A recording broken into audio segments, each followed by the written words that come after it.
देश की प्रतिष्ठा महत्वपूर्ण है, हमारी नहीं, ना वाजपेयी साहब।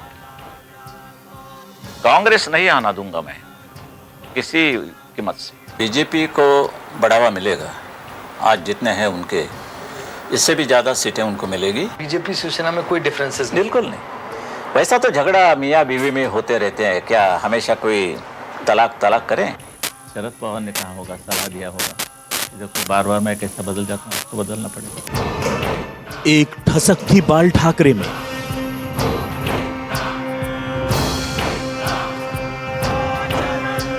सियासत का अलग अंदाज था बाल ठाकरे में, आक्रामकता का अपना सलीका था बाल ठाकरे में, और हालात को समझने और अपनी राह पर चलने का अपना तरीका था बाल ठाकरे में।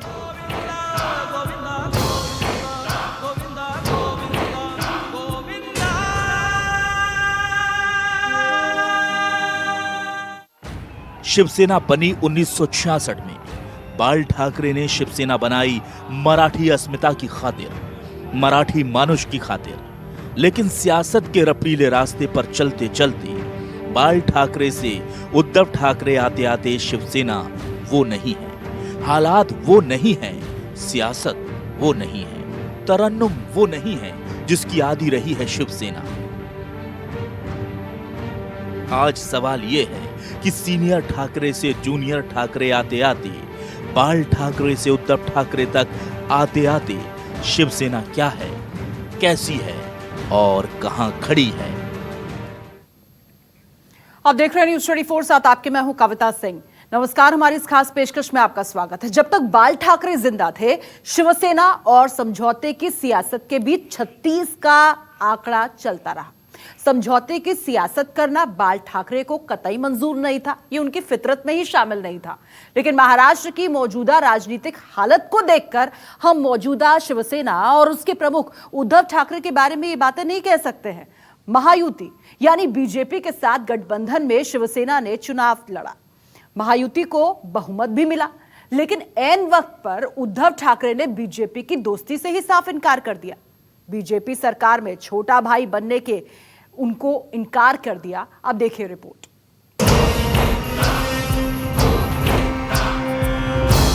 बाल ठाकरे की छवि हिंदुत्ववादी थी,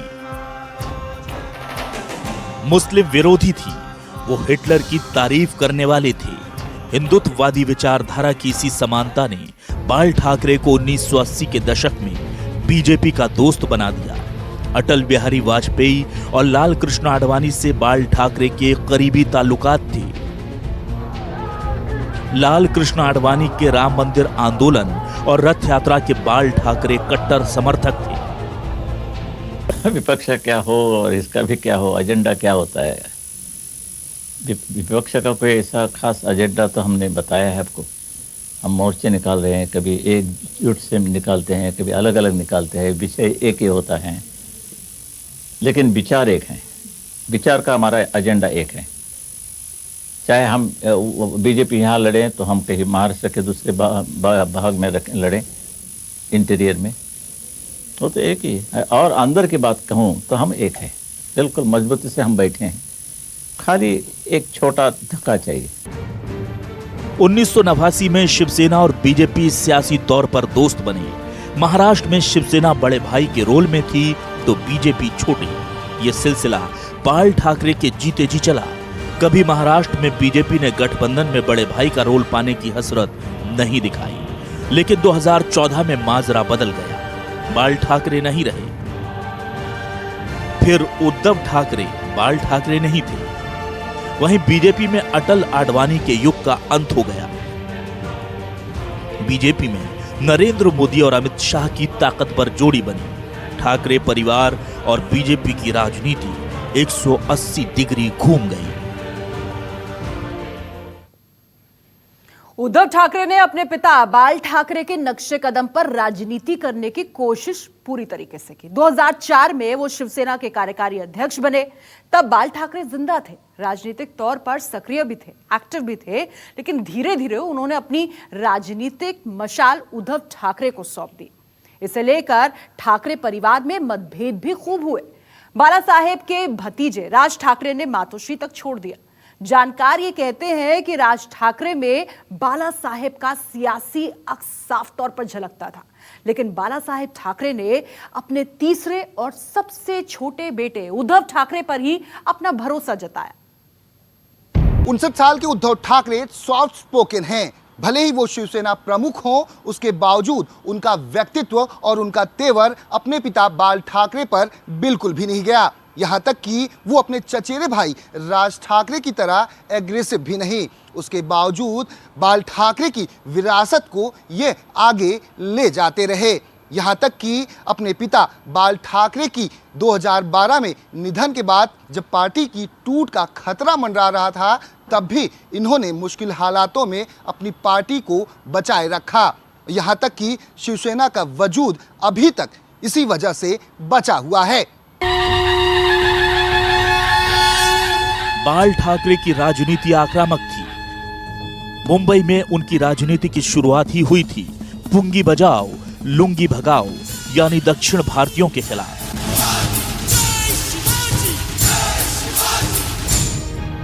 समय के साथ ये आक्रामक हिंदुत्व के तेवरों से लैस हो गए। समय के साथ ये मुसलमान विरोधी भी हुए, खासकर 1993 के मुंबई सीरियल बम धमाकों के बाद।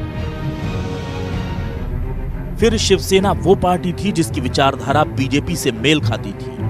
बीजेपी के सबसे पुराने और टिकाऊ एनडीए सहयोगियों में थी शिवसेना। 2014 से पहले स्थिति शिवसेना के पक्ष में थी। महाराष्ट्र में शिवसेना मजबूत थी और बीजेपी उसके छोटे भाई के रोल में थी। लेकिन 2014 के लोकसभा चुनाव में नरेंद्र मोदी की आंधी ने एनडीए का ताना बाना बदल दिया। 2014 के अक्टूबर-नवंबर में महाराष्ट्र विधानसभा चुनाव हुए। पहली बार 2.5 दशक पुरानी बीजेपी शिवसेना की दोस्ती टूट गई। दोनों पार्टियों ने अकेले चुनाव लड़ा।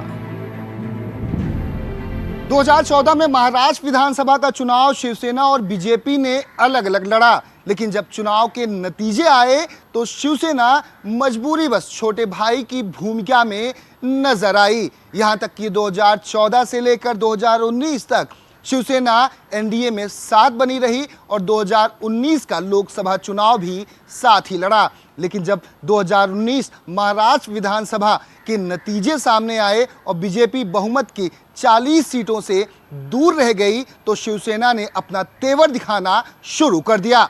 बीजेपीचा ऑप्शन मीने खत्म केलेला आहे, ये बीजेपीने किया है।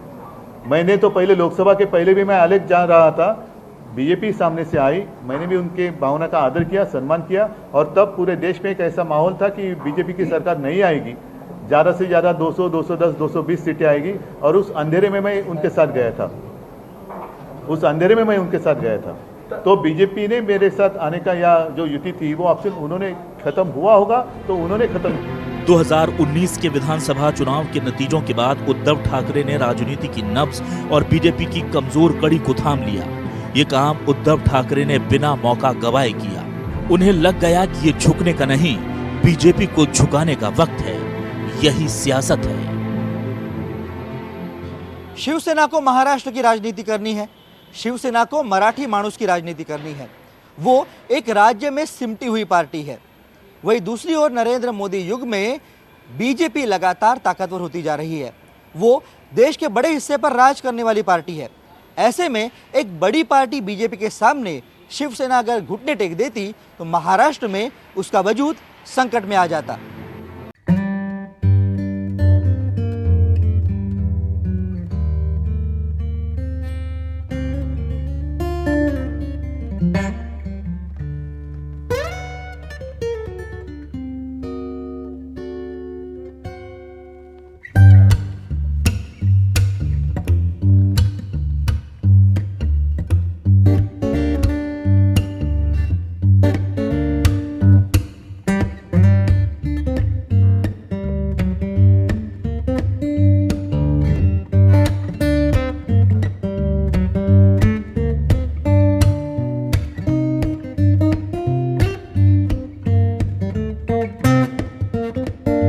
कि क्या शिवसेना सुप्रीमो बाला साहब ठाकरे के जिंदा रहते सन 2014 में अगर बीजेपी अकेले के दम पर चुनाव लड़ती तो क्या बाला साहब ठाकरे बीजेपी के साथ मिलकर सरकार बनाते, या बीजेपी को समझौते का कोई मौका दे?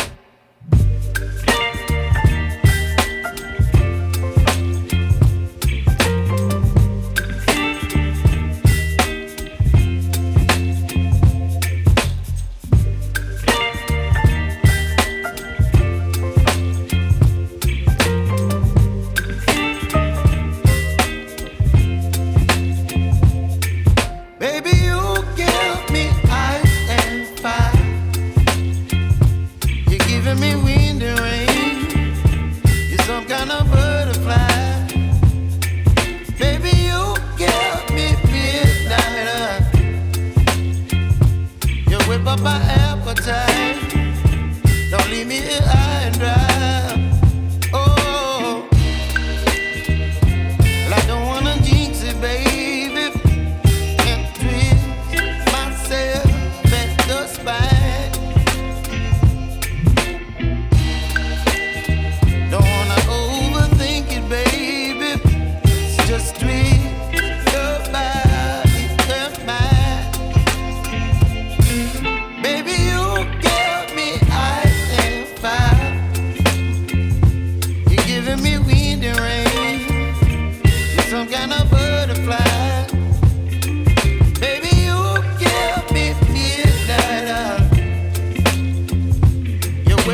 शिवसेना को हिंदूवादी पार्टी मानी जाती है, लेकिन उद्धव ठाकरे के नेतृत्व में शिवसेना ने मुसलमानों को लेकर अपने तेवर नरम कर दिए हैं। वहीं कांग्रेस पार्टी की पहचान अपने आप को धर्म की राजनीति से अलग रखने वाली पार्टी के तौर पर थी, लेकिन हाल के कुछ दिनों में या यूं कहें हाल के कुछ वर्षों में कांग्रेस ने नरम हिंदुत्व का रास्ता अपनाया है और ये माना जाता है कि कांग्रेस की ये नरम हिंदुत्व बीजेपी के राष्ट्रवाद और हिंदुत्व की काट में शिवसेना को हमेशा दक्षिणपंथी कहा, लेकिन आज नरम हिंदुत्व की तरफ बढ़ती कांग्रेस के तेवर नरम हैं। हाल ही में अयोध्या के फैसले पर कांग्रेस का बयान गौर करने लायक है। Bureau report, news 24।